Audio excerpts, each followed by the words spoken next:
bahagi upang ipakilala sa inyo ang 3 libro mula sa Asya. Ako po ay narito upang ipakilala sa inyo ang isa sa pinakamahalagang akdang pampanitikan ng kasaysayan ng Pilipinas. Ito'y walang iba kundi ang El Filibusterismo ni Dr. Jose Rizal. Ang El Filibusterismo ay isa sa mga pangunahing nobela na isinulat ni Dr. Jose Rizal noong ika-19 na siglo. Ipinapakita sa nobelang ito ang kanyang pagmamahal sa bayan at ang paglaban ng katiwalian ng Kastila, ang kahalagahan ng edukasyon, katarungan at pakikibaka para sa kalayaan. Isang makulay na paglalakbay ang naghihintay sa bawat mambabasa. Abangan ang mga karakter tulad nila Basilio, Simon at Ibarra na nagdadala ng mga mensahe at pag-asa at pagbabago. Sa El Filibusterismo, tayo magkakaroon ng pagkakataon na tunay na kilalanin ng ating kasaysayan at kultura. Naway ito'y magdulot ng inspirasyon at kaalaman sa bawat isa sa atin.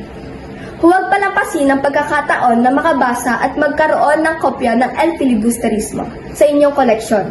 Maaari po kayong bumili sa mga kilalang tindahan at online retailers. Maraming salamat po sa inyong oras. At naway ang El Filibusterismo ay magbigay liwanag at kabatiran sa inyong mga puso at isipan.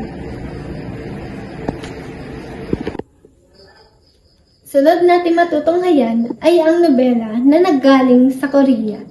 Ito ay ang Please Look After Mom ni Kyung Sok Shin.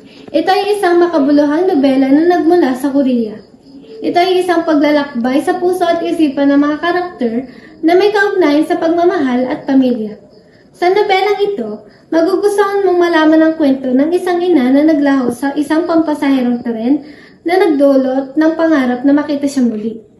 Ang nobelang ito ay isang masalimuot na pag-aalala sa mga alaalang iniwan ng ina at isang pagtuklas ng halaga ng pag-aalaga sa mga magulang.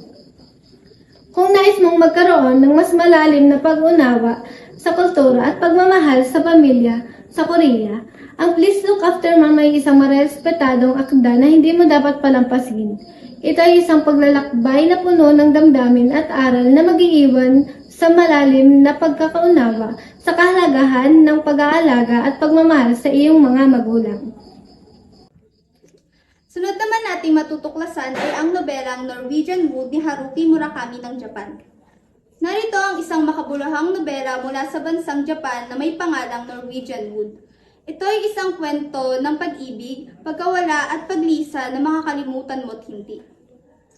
Sa pamamagitan ng kwento ni Toru Watanabe, ito ay isang paglalakbay sa mga emosyon ng pag-ibig, pagkakawala at paghahanap ng kahulugan. Ipinapakita nito ang kalaliman ng pagnanasa at sakit na dulot ng pagkawala ng mga taong mahalaga sa atin. Isa sa mga iconic line ng nobelang ito ay ang "Nangarap akong maging isang puno, isang bato o anumang bagay kahit hindi ako mabuhay." Ito ay magbibigay ng iba't ibang emosyon sa mambabasa. Sa kakaibang aspeto ng pag-ibig at kawalan, Norwegian Wood ay isang kwento ng pagtatanggap, paghilom, at pag-asa. Magdala ng panyo dahil ito'y isang kwento na magdadala sa iyo sa mga kakaibang paglalakbay sa loob ng iyong puso at isipan. Sa mga makabuluhang nobela tulad ng El Filibusterismo ng Pilipinas, Please Look After Mom ng Korea, At Norwegian Wood ni Haruki Murakami ng Japan. Nadadala tayo sa mga mundong puno ng kakaibang kultura, mga pag-ibig, pagkakamali, At pag-asa. Ang bawat nobela ay may kanya-kanyang pagkakaiba. Ngunit lahat ay may mayaman at makabuluhang kwento na nagdadala ng mga aral at damdamin sa bawat mambabasa. Hindi importante kung saan ka naroon. Sa kahit anong kultura at pag-ibig, pag-aalaga at pag-unawa ay may mga temang naglalabas na kabutiang loob ng tao.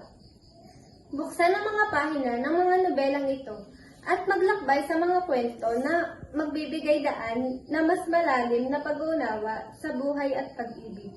Maaari po tayong bumili ng mga nobelang ito sa online retailers, mga aklatan at e-book platform. Hanggang sa muli mga kaibigan, ito po muli ang unang pangkat ng papaalam. Maraming salamat po.